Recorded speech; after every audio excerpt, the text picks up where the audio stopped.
La entrevista. Pues aquí la tenemos, ha costado, pero ya está aquí, ha sido difícil cuadrar. Por fin, doña Cayetana Álvarez de Toledo, ¿qué tal? ¿Cómo estás? ¿Qué tal? Muy buenas tardes. Pues la primera pregunta es, ¿cómo ves tú la situación en el mundo internacional, sobre todo con esta invasión de Rusia a Ucrania, que en cierta medida podemos decir que está remodelando un poco el tablero geopolítico, pero también ideológico? No sé si tú tienes esa percepción. Bueno, a ver, ¿por dónde empezar, no? No es un tema menor. A ver, el otro día, hace una semana, murió el que fue mi gran mentor y maestro, John Eliot, ¿no? Que me enseñó muchas cosas, pero quizás una de las más importantes es la importancia del individuo como factor determinante en el transcurso de los acontecimientos, ¿no? En la historia, frente a las corrientes marxistas que estaban de moda en la época en la que él empezó a ser historiador, ¿no? En los años 50 y 60, que ponían el énfasis en las corrientes profundas y subterráneas, ¿no? Y yo creo que esta crisis, la primera, digamos, impresión que a mí me dio es recordar sus lecciones sobre la fuerza y el carácter determinante de la personalidad y del individuo, ¿no?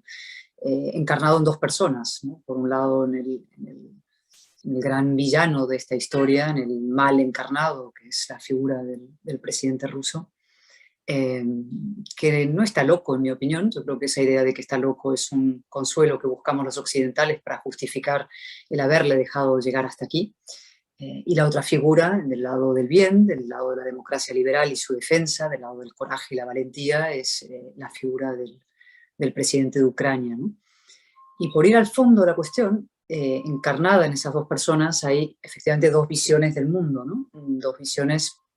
En un lado convergen los dos grandes flagelos del siglo XX, ahora en el siglo XXI, que son el comunismo y el nacionalismo, ¿no?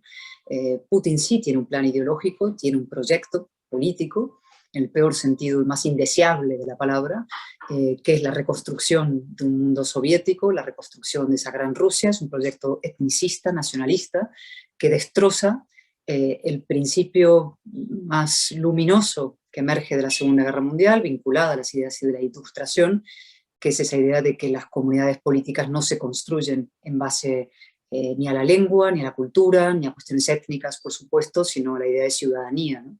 Y eso es lo que representa, del otro lado, Zelensky, el orden liberal, el orden democrático. Y la verdadera pregunta, más allá, todo el mundo te dice, ¿no? ¿Y hasta dónde está dispuesto a llegar Putin, ¿no? Y esa no es tanto la pregunta, creo, como hasta dónde estamos dispuestos a llegar los occidentales en defensa de ese modelo y de esa visión luminosa, ilustrada, moderna y que permite la convivencia pacífica, ¿no? Y la respuesta hasta dónde estamos dispuestos a llegar es una pregunta, es una respuesta difícil, ¿no? Está claro que a sacrificar nuestras vidas, muy poquito. Se ha visto que Occidente no está dispuesto a sacrificar sus propias vidas y la de los ucranianos, pero no las propias. Y luego está la cuestión del impacto económico, cuánto estamos dispuestos a asumir, ¿no? En este abrupto despertar de la adolescencia europea, ¿no? Y esa es la primera reflexión que quiero hacer, ¿no? Yo te diría que es lo que yo creo que deberíamos hacer. Probablemente no es lo mismo que lo que estamos haciendo, ¿no? Yo creo que nosotros tenemos que ser muchísimo más combativos y afirmativos en la defensa del orden liberal, porque eso es lo que está en juego. Cuando hablas del orden liberal, que yo, percepción, y bueno, ahora voy a leer un fragmento de tu último libro, que para el que no lo tenga, que lo compre, Políticamente Indeseable, aquí está. Tiene una parte ideológica, mira, de hecho voy a leerlo ya. Y así con esto, porque claro, hablas del orden liberal, pero yo no sé hasta qué punto eso realmente sigue siendo así en Occidente, o por el contrario, nosotros también hemos creado una especie de Occidente que va en contra de esos principios. Tú comentas, y leo literalmente, empecé este libro afirmando que escribía desde el socavón. Ahora, cuando se acerca al final, constato que el agujero se ha hecho aún más profundo, y no solo bajo el suelo español. Aquí, la derrota de Pablo Iglesias y su salida de la política, consecuencia del liberalismo intuitivo y aguerrido de Ayuso y del propio carácter frívolo y mimado de Iglesias, ha despejado un poco el aire. Pero el rumbo del país es el mismo. Los golpistas de 2017 han sido indultados y legitimados por el gobierno de la nación que juran destruir. Terroristas impenitentes son excarcelados y recibidos con honores ante la indiferencia de las instituciones y buena parte de la sociedad. La vicepresidenta segunda del gobierno hace apología de una ideología que ha costado 100 millones de muertos y llama fascistas a quienes defienden el orden constitucional. el sector vegetariano del gobierno arremete cavernícolamente contra las sentencias y los tribunales, la discusión política gira en torno a las matemáticas socioemocionales, las escuelas de masculinidad positiva, los puntos violetas y la guerra civil. Y una colección de pícaros y espabilados se prepara para repartirse el botín de los fondos europeos, previa genuflexión ante un presidente cuyo único atributo es la capacidad de reinventarse. España sigue su proceso de declinación, de momento sin una sólida y vibrante alternativa política y cultural.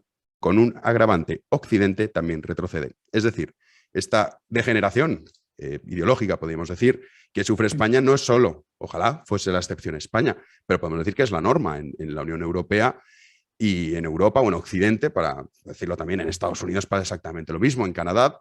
Entonces, claro, a mí realmente cuando hablamos del orden liberal, es el orden liberal lo que está vigente ahora mismo en Occidente, porque a mí me cuesta reconocerlo. A ver, dos cosas. Primero, el orden liberal como ideal sigue vigente. Es decir, yo no conozco ningún orden mejor que el orden liberal.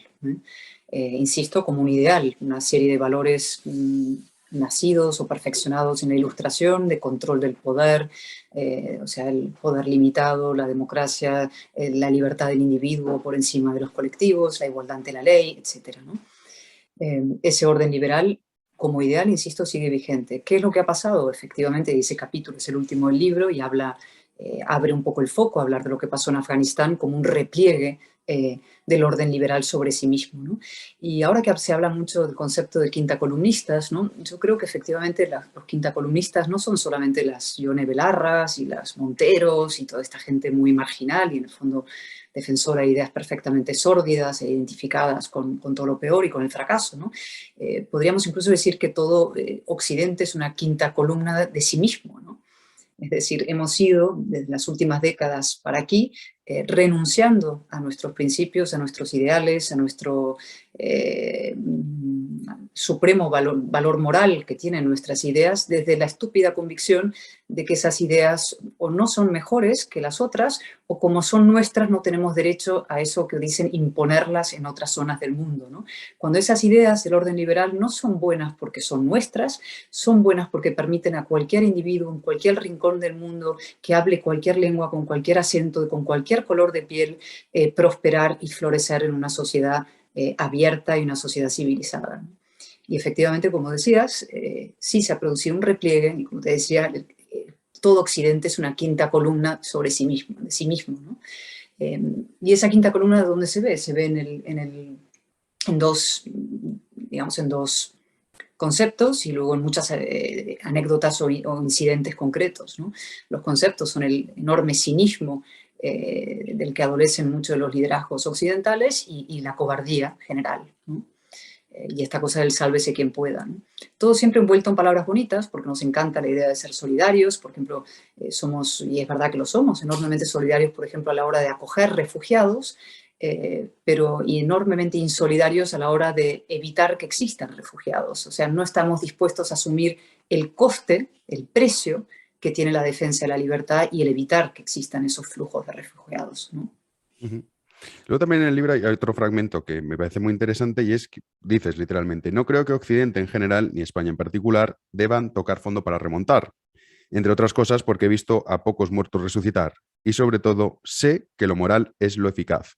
Hablas de la importancia de la moralidad de los pueblos, esa moralidad que ahora mismo, esa moral de defensa de la libertad, defensa del individuo, no existe en Occidente, ha sido asesinada. Quizás coincido contigo totalmente que es el suicidio más estúpido que se ha visto en las últimas décadas, lo que ha hecho Occidente. Pero es verdad que la moral de los pueblos es, y yo me reconozco en esa generación que ha vivido en la abundancia, que ha vivido en la excepción histórica. Uh-huh. Y claro, ahora ya, o sea, todo lo que nos hagan nos parece bien, o sí, protestamos en redes sociales, pero no existe realmente una manera de protestar o defender la libertad que cuesta y que hay que defenderla día a día. ¿Qué es lo que nos ha pasado? ¿Por qué hemos llegado hasta aquí? Bueno, a ver, por un lado es un libro optimista y yo lo soy, es decir, esta idea del suicidio es un poco terminal porque como te digo, he visto pocos muertos resucitar, ¿no? Y mi fe es escasa, ¿no? Con lo cual yo siempre creo que existe la rendija para la, en fin, salvación, por mantenernos en la retórica esta de la, en fin, de la liturgia, ¿no? Sí. Pero, es decir, yo soy optimista, pero creo que hay que primero ser crudo en el análisis de lo que somos, de nuestra decadencia, de nuestra degradación, ser muy lúcidos y muy implacables a la hora de describirnos a nosotros mismos, no hacernos trampas en el solitario, y en segundo lugar, estar dispuestos a iniciar un profundo rearme moral, ¿no?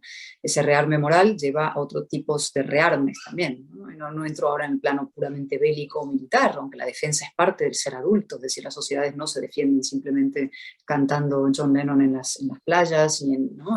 haciendo acampadas. Es decir, la democracia tiene un coste y su defensa tiene un coste. Y tú preguntas, ¿cuándo empezó esto? Pues, en fin, la explicación clásica es probablemente a finales de los años 60, 70, ¿no? Cuando la izquierda se rehace a sí misma, fracasa desde luego el experimento siniestro soviético y sin embargo la izquierda consigue mantener una superioridad moral revestida de cantidad de palabras bonitas y conceptos buenistas, y el mundo liberal, ampliamente entendido, inicia un extraño proceso como de complejo y de sometimiento moral hacia otras ideologías. El comunismo sobrevive a su fracaso, sobrevive intelectual y socialmente a su estrepitoso fracaso, y en cambio el mundo liberal no se reafirma a pesar de sus éxitos, ¿no? Y hasta aquí hemos llegado. ¿Y quizá tú entraste en política para cambiar eso? ¿Fue uno de los motivos principales? Bueno, yo entré en política para combatir el otro flagelo vinculado a este, que también es colectivista, es decir, entre el nacionalismo y los movimientos de izquierdas radicales existen vínculos muy profundos, que es el odio a la libertad, ¿no? Y la convergencia entre nacionalismo y comunismo, que en el fondo se ve en la figura esta de Putin, es perfecta en el fondo, ¿no? Son los dos flagelos, insisto, los dos males del siglo XX que convergen.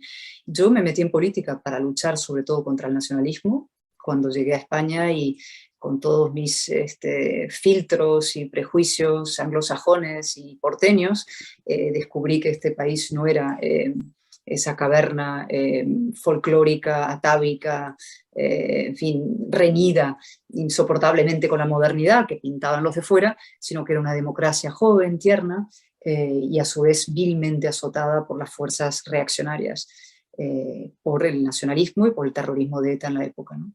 Y a mí me impresionó profundamente eso. Y además me impresionó otra cosa, que es que esa democracia ejemplar en tantos sentidos, que venía de hacer una transición de la dictadura, tenía cantidad de enemigos interiores, es decir, cantidad de españoles que estaban deseando dejar de serlo y que combatían ferozmente a esa propia democracia, ¿no?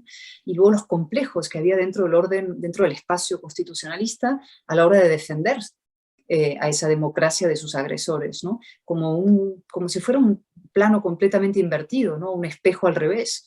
Y pensé, pero ¿cómo es posible que esto pueda suceder? Y me alisté en la defensa del orden constitucional. Sí, es verdad que el libro no es pesimista, de hecho tú citas a Weber, ya que has nombrado en la cuestión, bueno, líder, la democracia. Yo, lo que yo veo, veo muy complicado cuando la democracia y el cortoplacismo ligado a la democracia, también unido, es cierto, a la moral que tiene el pueblo, hay ciertos problemas que están enquistados que son de difícil solución. Es decir, ¿qué gobernante o qué líder puede llegar a ser un líder o a tener el apoyo mayoritario de la población para hacer este cambio, podemos decir, cultural, si tienes millones de personas que viven del Estado, que es la realidad, que es lo que ocurre en España? Y esos millones de personas son votos. ¿Quién va a presentarse unas elecciones diciéndole, mire, señores pensionistas, yo lo siento mucho, pero yo no voy a poder pagar las pensiones que ustedes cobran y voy a tener que cortarles la pensión? Mire, señores funcionarios, el sueldo ligado al IPC, además, ahora las pensionistas también, no voy a poder llevarlo a frente y vamos a tener que hacer un ajuste en el sector público. Claro, empiezas a sumar y te salen, luego que hablamos de los desempleados y de las ayudas que reciben, te salen 16 millones de personas que cada mes cobran una nómina del Estado, una nómina pública. Y luego aparte están sus familias. Es decir, ¿cómo se puede conseguir darle la vuelta a esto? Porque parece muy complicado, sobre todo cuando estamos hablando de este sistema democrático, el que en definitiva son los ciudadanos los que escogen. Mira, como no se va a dar la vuelta es perpetuando eso ni dándole la razón a esas ideas. Eso está claro. Es decir, que esto es difícil, por supuesto, ¿no? Eso me viene a la mente la metáfora de Michael Ignatieff cuando hablaba de luchar contra el terrorismo por parte de un Estado de Derecho. Decía, el Estado de Derecho tiene la desventaja cuando lucha contra el terrorismo que lo hace con una mano atada a la espalda, ¿no? Por eso no puede tender la otra. Y es una metáfora muy bonita, porque efectivamente si tú tiendes la otra y tienes la otra atada a la espalda, pues estás muerto, ¿no? Y entonces un demócrata y un liberal tiene que ser beligerante. A los liberales, hay un sector de los liberales que no les gusta nada la palabra beligerante, ¿no? Raymond Aron, que era un liberal, él decía, no se puede ser simplemente no comunista, hay que ser anticomunista, es decir, beligerantemente liberal, pedagógicamente liberal, combativamente liberal y valientemente liberal, ¿no? Y eso se aplica para la política también.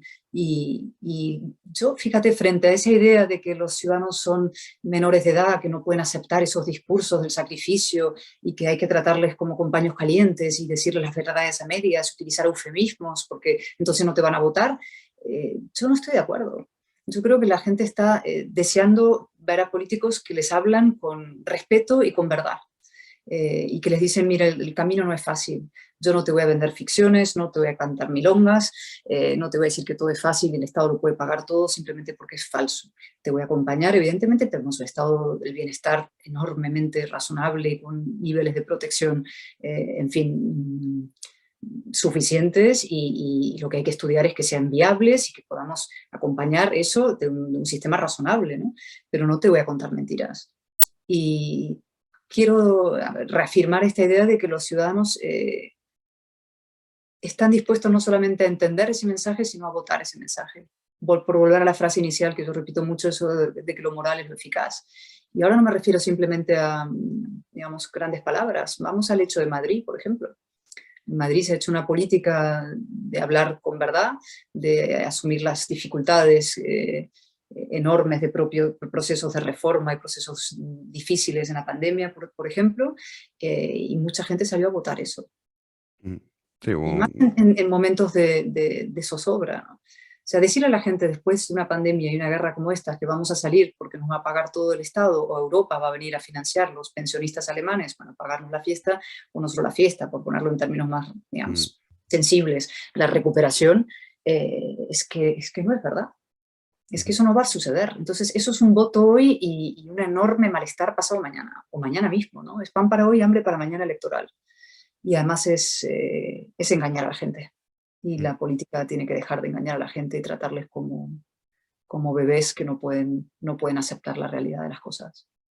De engañar a la gente sabe mucho el gobierno actual y, bueno, es la línea que lleva, incluso antes de llegar al gobierno, es la línea de Sánchez, por decirlo de alguna manera, el sanchismo. Su política es la mentira y es el sobrevivir cada 24 horas, cueste lo que cueste, se tenga que vender lo que se tenga que vender. Pero no parece que eso le perjudique en demasía. Bueno, yo siempre creo que cuando el gobierno va bien, porque nosotros no vamos suficientemente bien. Es decir, yo siempre le doy la vuelta a las cosas. Digo, no es que este gobierno ni este presidente sea un genio de la estrategia, ni un gran político. Es que lo que nos falta es la construcción de una alternativa para colocarle contra las cuerdas electoralmente, ¿no? Y a eso nos tenemos que dedicar, ¿no? Pero solo una reflexión vinculada con algo que decíamos antes, a esta crisis occidental general, ¿no? Es tan importante que reformemos la política, regeneremos la democracia, digamos, que funcione, porque mucha gente si no va a buscar caminos alternativos. Y el malestar de la democracia lo que genera es pulsiones autoritarias y búsquedas de hombres fuertes y líderes carismáticos, o sistemas autoritarios o modelos chinos, que, como digo muchas veces, te ofrecen esa transacción mefistofélica de dame tu libertad que yo te voy a garantizar prosperidad y seguridad, ¿no? Y mucho me temo que hay gente dispuesta a eso. Y hay mucha gente desesperada que dice la democracia va fatal, todos corruptos, todos insultan unos a otros, son todos iguales. Pues oiga, que aquí venga un hombre fuerte a poner orden, ¿no? Y por eso es tan importante regenerar la democracia. Sí, coincido totalmente. Quizá los que tenemos esa idea estamos ahora mismo en tierra de nadie, ¿no? Porque es verdad que por un lado, o sea, lo vemos en esta guerra. Esta guerra, si estás en contra, a mí me pasa, estás en contra de la invasión injustificada de Putin a Ucrania, entonces es que estás a favor de las políticas de Biden, de von der Leyen y de toda esta tropa. Y dices, no, oiga, que hay otro camino, ese camino que parece que es verdad, no sé por qué, la polaridad es brutal. Y es o unos o los otros. Y dices que yo no quiero ni unos ni los otros. Quiero recuperar, digamos, ese mundo en el que yo nací, en el que yo crecí, en el que yo viví, que ha desaparecido. Sí, mira, yo el otro día conversando con algunos amigos que que hablo de estas cosas frecuentemente, y yo hice un discurso autocrítico de Occidente, ¿no? De lo que tenemos que cambiar. Y uno de ellos dijo inmediatamente, no, es que no puedes decir eso porque estás beneficiando a Putin al decir que Occidente no va bien. Y yo creo, ¿qué es esto? O sea, si nosotros no nos ponemos un espejo delante, jamás vamos a poder corregir aquello que es urgente corregir para evitar que los Putins del mundo avancen, ¿no? Con lo cual hay que ser afirmativo y beligerante en la defensa de ese orden liberal, y eso significa corregir sus defectos y lo que no va bien dentro de nuestras sociedades. Ujú. Hablabas de política, que tú la conoces bien, bueno, en el libro explicas muy bien cómo funciona la política, y hay una frase que me parece muy interesante que pone, la política, bueno, pones, más que poner, no lo escribes tú, la política es la actividad donde la irracionalidad, el cinismo, la cobardía y la mentira alcanzan su máxima capacidad de destrucción. Y por Sí. tanto, la política es también donde resulta más urgente una intervención a favor de la inteligencia, la razón y la verdad. Claro, uno lo lee y dice, es que, a ver, el libro esbozas perfectamente cómo es, explica muy bien cómo es la política, lo que tú has vivido dentro de la política, y claro, uno dice, joder, compensa entrar en política. ¿A ti te ha compensado entrar en política Sí, a sí. convivir con todos estos conceptos que son así, ¿no? El cinismo, la cobardía, la mentira, la irracionalidad, para intentar que la inteligencia, la razón y la verdad triunfen en un mundo en el que es complicadísimo, Es que no hay nada más importante que la política. Es que es lo que afecta a cada ámbito de nuestro día a nuestra día? vida. No hay nada más importante. Yo lo repito insistentemente. Lo que no podemos hacer es dejar la política en manos de los peores. Y entonces quienes queremos reformar y regenerar la política tenemos que seguir dentro de la política. No simplemente hacer la descripción. Yo podría haberlo hecho, hacer una descripción lapidaria de cosas que yo he vivido, decir, pues ahí os dejo, ¿no? Me vuelvo al periodismo, me vuelvo a la sociedad civil, ¿no? Pero si no hay gente que desde dentro de la política quiera regenerarla, esto no tiene solución.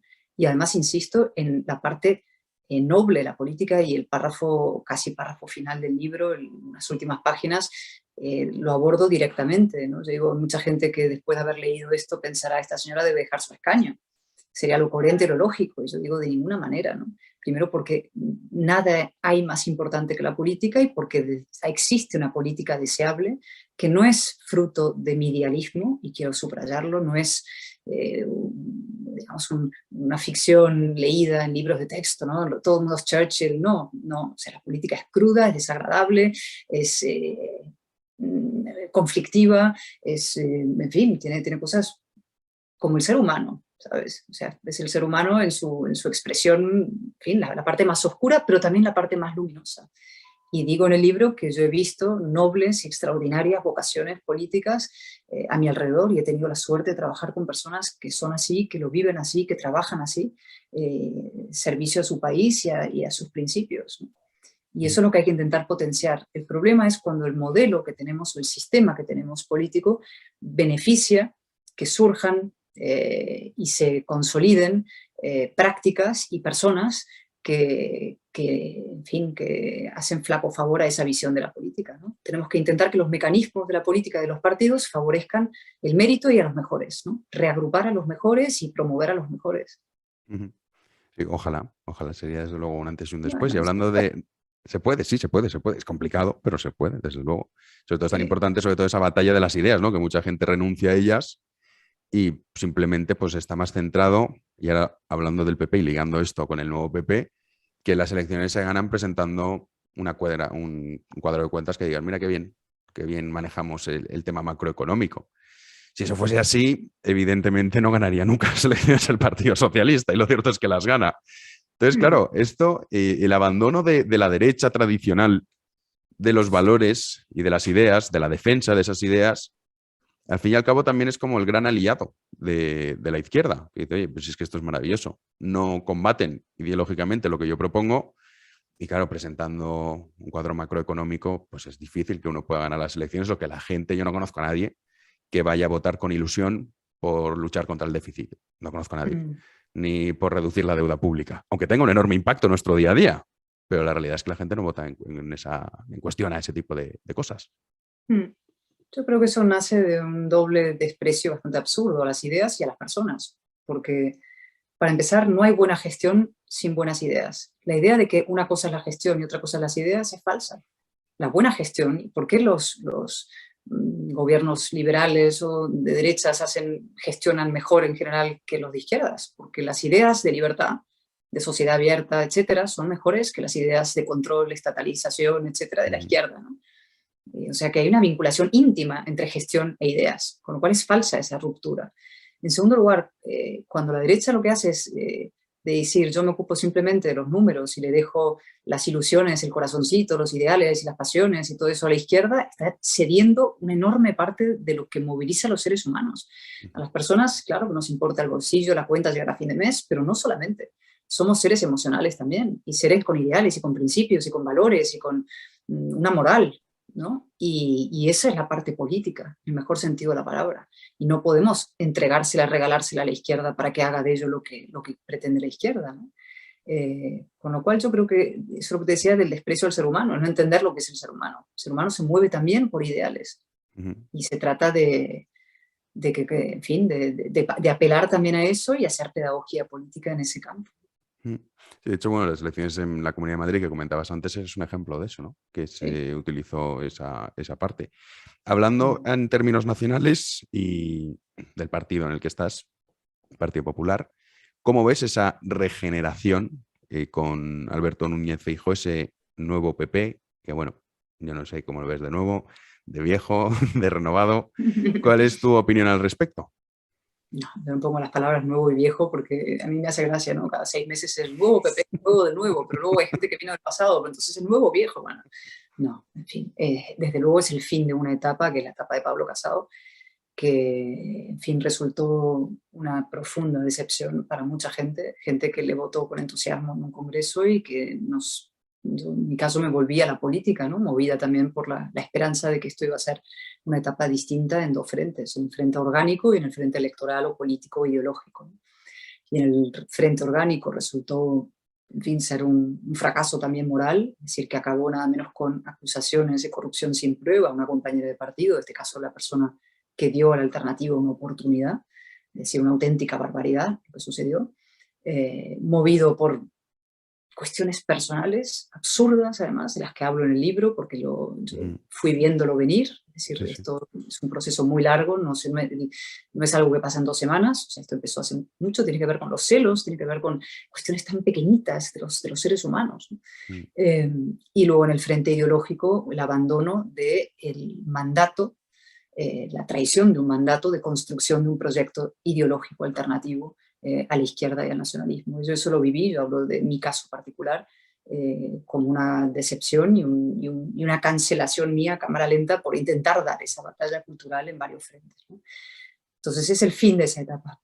Lo que va a ser la próxima etapa todavía no se sabe de todo, es decir, todavía no hemos llegado a ese congreso en el que se va a elegir un líder, aunque evidentemente solo hay uno, no hay margen para la sorpresa, pero todavía no está definido ese proyecto ideológico nacional, ¿no?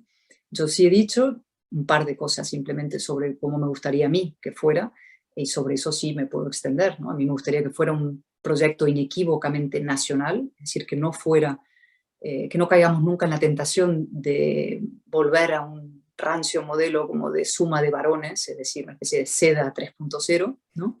Que el Partido Popular no debe ser eso, sino un proyecto inequívocamente nacional, como lo es España, que es mucho más que la suma de sus partes, ¿no? Yo hablo de una política coiné, como la lengua, ¿no? Una lengua común y una política común que pueda defenderse en Vigo, en Valladolid, en Sevilla, en Badajoz, es decir, en cualquier punto de España poder decir lo mismo, un proyecto nacional que sea como nuestra Constitución, ¿no? Evidentemente tenemos nuestras autonomías, pero somos ciudadanos de una nación, ¿no? Libres, iguales, ciudadanos soberanos todos. Y en segundo lugar, que sí sea un proyecto que tenga perfil ideológico y que conteste de respuesta a esa pregunta que se hacen tantísimos, yo diría una gran mayoría, incluso españoles, que es el para qué, ¿no? O sea, ¿para qué votar a un partido? ¿Qué significa el Partido Popular? ¿Qué es? ¿Qué defiende? Que no sea simplemente el recambio del Partido Socialista cuando el PSOE fracasa, sino que sea una opción a la que uno va a votar con ilusión, sabiendo con claridad lo que representa, lo que significa y lo que defiende. ¿Y qué es Núñez Feijóo? Porque a mí, claro, Núñez Feijóo el otro día estuvo aquí en Madrid en esa tournée que está haciendo y entonces él hablaba de libertad. Decía, no, esta es la tierra de la libertad. Claro, la pandemia ha sacado muchos tics totalitarios que tenían ciudadanos y gobernantes, bueno, rienda suelta. En Galicia, Núñez Feijóo ha aplicado las restricciones más severas, diría, de todas las comunidades autónomas. Incluso él quería multar a los que no se habían vacunado. O sea, si no estás vacunado te multaba. Una especie de Draghi, por decirlo de alguna manera. Claro, ahora cómo intentas vender que tú, estando a favor de esas ideas que tú comentabas tan importantes, la libertad individual, el orden espontáneo, el dejar hacer, el intervenir lo menos posible, cómo va a vender Núñez Feijóo esa alternativa viniendo de donde viene y haciendo lo que ha hecho en esta pandemia? Porque es justamente todo lo contrario a lo que hizo, por ejemplo, Isabel Díaz Ayuso. Pues él va a tener que diseñar un proyecto nacional y el Feijóo líder nacional es un inédito. Todavía es algo que no conocemos. Y lo digo en serio, o sea, si yo fuera simplemente una periodista estaría muy interesada. Como además soy militante del PP y diputada del PP, pues estoy algo más que interesada, ¿no?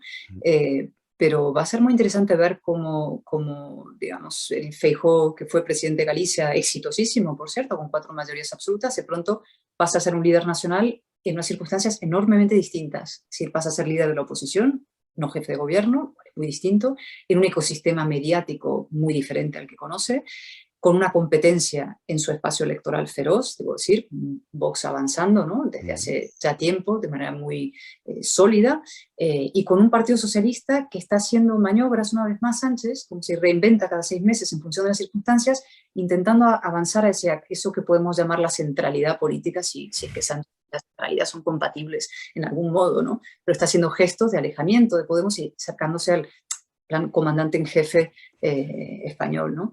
Entonces, insisto en que es todavía una incógnita y creo que eso lo veremos no solamente en un discurso, es decir, el discurso de proclamación, lo vamos a ver al andar, es decir, se va a tener que adaptar a este mundo nuevo, esta España toda. ¿Y tú, Cayetana, ves futuro en esta nueva andadura del PP o según cómo quede decidirás seguir, no seguir?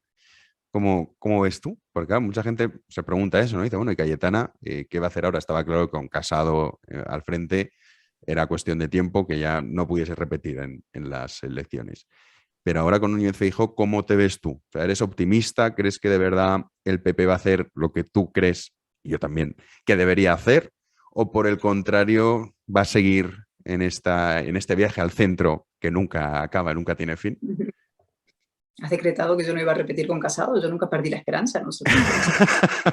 Es que yo soy muy pesimista. Y ya veo. No, yo te lo digo muy en serio además y no me creerás porque parece una respuesta de político, pero es que no hago cálculos personales, es que no lo he hecho nunca, no lo hice cuando escribí un libro contando lo que había pasado, lo que yo veía, que los hechos, es decir, que yo había vivido y luego se ha demostrado que esos hechos formaban parte de una categoría, no eran una anécdota. Y no hago cálculos ahora respecto al futuro. Soy absolutamente incapaz de decirte qué va a ser de mí, porque entre otras cosas no depende de mí. Sí te puedo decir, y con toda nitidez y sinceridad, es que mi vocación está intacta, que sigo teniendo una irremediable vocación política y una convicción, deseo y esperanza de seguir dedicándome a esto, ¿no? Que como te decía, no hay nada más importante, desde luego no hay nada más importante para mí. No, yo lo decía porque es verdad que en el mundo político actual, simplemente hay que observar el Congreso de los Diputados, es políticos que estén dispuestos, que has hablado, a hablar a los ciudadanos como personas adultas, hay muy poquitos. Y hablo de todo el Congreso de los Diputados. O gente que tenga un nivel intelectual, como el tuyo, ninguno, o sea, sinceramente. Entonces, a partir de ahí, dices, claro, tu voz es muy importante para intentar que vayamos por ese buen camino, porque si no, al final lo que tenemos es pues esta realidad de eslóganes baratos, cortoplacismos, demagogias, y al final los ciudadanos, sin ser, yo creo, conscientes de ello, van cavando su propia tumba. Y luego llegará un punto, y es a mí también lo que me preocupa, que esto puede llegar a un punto de una tensión tan brutal, una desesperación, que llega el populista de turno. Es un poco lo que pasó el 15M, ¿eh? Yo siempre digo que lo que salvó a España, y digo salvar, de no caer en manos que Iglesias no fuese presidente del gobierno, fue que cuando se produjo el 15M, Podemos no existía. Llegaron un poco tarde a la formación. Y también que no fue con la bandera española detrás. Si Podemos se presenta luego con la bandera de España detrás, yo estoy convencido que gana con mayoría absoluta en las elecciones. Entonces, claro, evitar eso es muy importante y voces como la tuya son necesarias, porque es que si no, ¿qué nos queda, Cayetana? Yo te lo agradezco mucho, pero, en fin, me encantaría decir, sí, la modestia que me caracteriza es decir que coincido contigo. Pero, no, seriamente, yo creo que es imprescindible esa batalla ideológica y cultural y pensar que podemos prescindir de ella, yo creo que es un error de cálculo y un error de principio, pero también de cálculo electoral. Es decir, creo que es decisivo dentro de... O sea, yo iba a buscar una confrontación con Vox, clarísimamente, lógicamente, y además existe una confrontación de dos modelos y dos visiones del mundo, ¿no?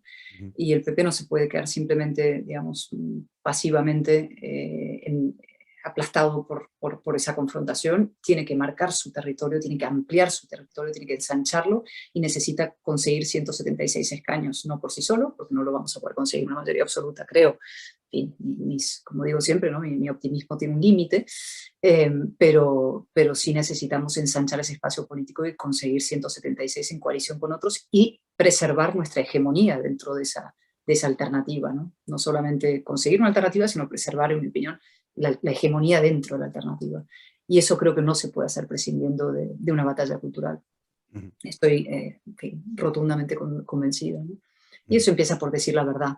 Hay una frase muy bonita que yo no conocía, no la recordaba, me la recordó Javier Pericay, que presentamos juntos el libro en Mallorca hace unos días, y me recordó un artículo que escribió Unamuno en el año 31 en El Sol, que tiene 2 párrafos maravillosos, y uno de ellos, parrafitos, y dice, yo lo tengo aquí apuntado, decía, ¿que hay cosas que se deben callar?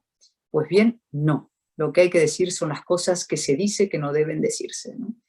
Y luego tiene otra también muy bonita, que está un poco vinculada a la cuestión nacional, que dice que de esto no se debe hablar también. Querimos sentimientos, hay que herir sentimientos para despertar sentidos. Herir el resentimiento de la particularidad para despertar el sentido de la universalidad. Fíjate, Unamuno, año 31. Ahí seguimos. Ahí seguimos, sí, sí. Cuando uno analiza o lea escritores o en fin, gente que estuvo en el mundo o escribió sobre la política, ensayistas, ven muchos parecidos, sobre todo yo diría en ese periodo de entreguerras y con la actualidad, cómo se utilizan los mismos mecanismos y cómo seguimos cayendo en eso. Pero bueno, por suerte estás tú, está también tu libro, Políticamente Indeseable, que recomiendo. Porque más allá de que explicas cómo funciona, no he querido centrar porque ha sido como que todas las entrevistas prácticamente se han centrado que te han hecho sobre el libro y sobre estas cuestiones en la parte más, podríamos decir, del chismorreo, que no son chismorreos, sino que es en plan a ver cómo te llevabas y qué te dijo y qué te no sé cuántos. Tiene una parte que es de fondo, que es fundamental, que es la que hemos repasado y que recomiendo a ustedes que se hagan con un ejemplar porque la verdad es que el libro está muy bien. Yo lo empecé a leer pensando que me iba a encontrar un libro de eso, de cotilleos, y para nada. Que a veces también lo ha presentado así la prensa y no es así. O sea que muchas gracias, Cayetana, y ha sido un placer tenerte aquí y esperemos a ver qué es lo que pasa con ese PP, a ver si va por esa senda que tú comentabas. Ojalá, porque si no, en fin, España, aunque no nos gusten los partidos políticos o no nos guste la política o la gente tenga ese concepto, como tú bien dices, la política es fundamental para nuestro día a día y es fundamental que los ciudadanos sean exigentes para que los políticos también, pues en cierta medida, respondan a esa moralidad generalizada. Ha sido un placer tenerte aquí, Cayetana. Muchísimas gracias y hasta siempre. Hasta luego. Pues esto nos contó Cayetana Álvarez de Toledo, así que vamos a despedir ya este podcast y les emplazo a una próxima entrega el próximo domingo. Como siempre, muchísimas gracias por estar ahí. Nos vemos en una próxima entrega. Hasta luego.